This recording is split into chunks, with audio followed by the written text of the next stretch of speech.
Marjorie, हा दिवा नष्ट झालाय, पण माझ्या अडचणी कधी नष्ट होणार? आपल्याला काहीतरी मोठं पाऊल उचलावंच लागेल. मी कधीपर्यंत असं शक्तिहीन राहायचं? तू शक्तिहीन नाहीस, ती शक्ती तू तुझ्या गळ्यात घालून फिरतेस. पण मार्जरी, याचा काय उपयोग आहे?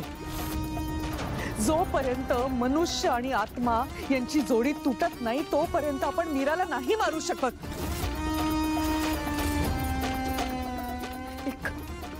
एक दुष्ट चक्र होऊन बसलंय, पण हे दुष्ट चक्र भेदावंच लागेल.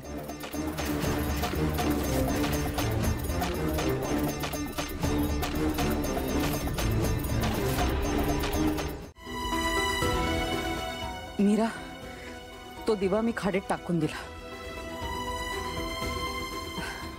तुला सांगते, घरात ना असं काहीतरी नेगेटिव्ह निघून गेलं असं वाटतंय मला.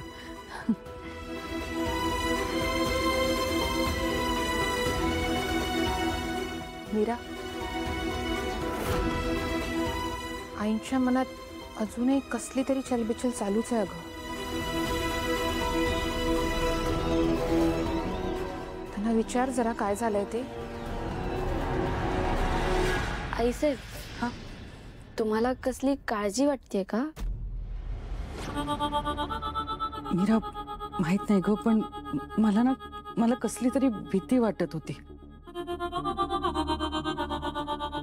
म्हणजे तो दिवा, ती नकारात्मक ऊर्जा, काहीतरी विचित्र होत होतं मला, आणि कशामुळे का काहीच कळत नव्हतं. ह्याचं अधूनमधून होतं मला, पण असो. मीरा, मी तुला विचारलं होतं पण मला आठवत नाही म्हणून विचारते. तो दिवा कुठे सापडला होता तुला? मीरा, मायाचं नाव घेऊ नकोस इतक्यात. अजून तिच्याकडून सत्य वदवून घ्यायचंय. तू वेगळं काहीतरी सांग. मीरा, काय ग? घरामागे सापडला होता मला. शंका आली म्हणून मी माझ्याकडे ठेवून घेतला. मीरा, यावेळेला मला जाणवलं, पण दरवेळेला असंच होईल असं सांगता येत नाही. हे बघ मीरा, यापुढे तुला कधीही शंका आली तर तू येऊन मला सांगत जा. हा? हो आईसाहेब, यापुढे मी काही असेल तर तुम्हाला सांगच. चालेल, मी येते.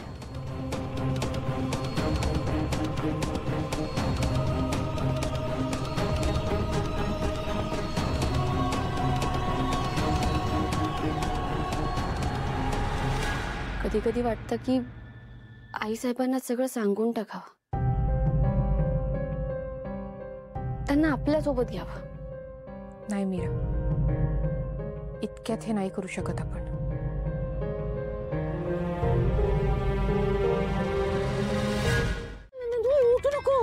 उठू नको, तू बस, तू तिकडेच बस. उठू नको. माया, बरं वाटतंय ना? मला काय झालंय? अगं, तुला डिप्रेशन आलं होतं ना? हो होतं, पण आता नाहीये, आता गेलं. डोक्यावर परिणाम झालेल्या प्रत्येक व्यक्तीला असंच वाटतं. अच्छा. माया, तू रात्रीचा डोस घेतला ना? हो, घेतला ना.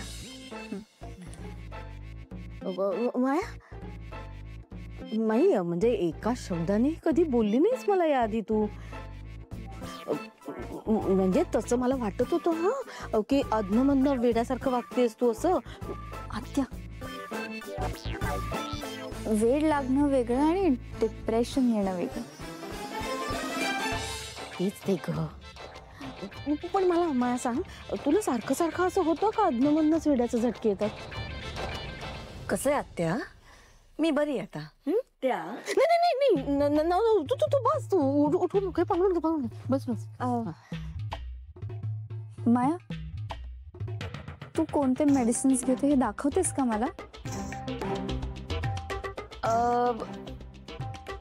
अगं जस्ट लास्ट डोस घेतला मी. संपलं, म्हणजे संपले माझे मेडिसिन्स. मग स्ट्रिप फेकून टाकली. ओके. बरं झालं आपण हिच्या दरवाजाला बाहेर कुलूप लावतो. अगं मी असं ऐकलंय की ही अशी वेडी माणसं असतात ना, ती जीव घेतात, स्वतःचा नाही दुसऱ्यांचा.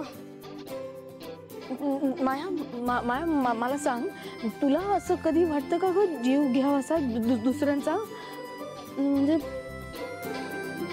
आत्या कसं आहे, मेंटल हेल्थ मध्ये वेगवेगळे आजार असतात, तुम्हाला माहित नसतीलच. अनन्या, तू प्लीज सांगतेस का ग यांना? आत्या ना काही विचार करते. आपण जसं फिजिकली आजारी पडतो ना, तसंच हे मानसिकरित्या आजारी पडतात काही काळासाठी. राईट. याचा एवढा इश्यू करायचा नसतो. आणि याच्यावर उपचार आहेत की आपली मायाही तेच करते ना. आणि या अशा व्यक्तींकडे ना वेगळ्या अँगलने नाही, उलट सपोर्ट करायचा असतो त्यांना. माया, यू डोंट हॅव टू वरी, आम्ही आहोत. You will be fine. Thank you so much. हा आम्ही आहोत. आपण जाऊया. आहोत आम्ही. हो.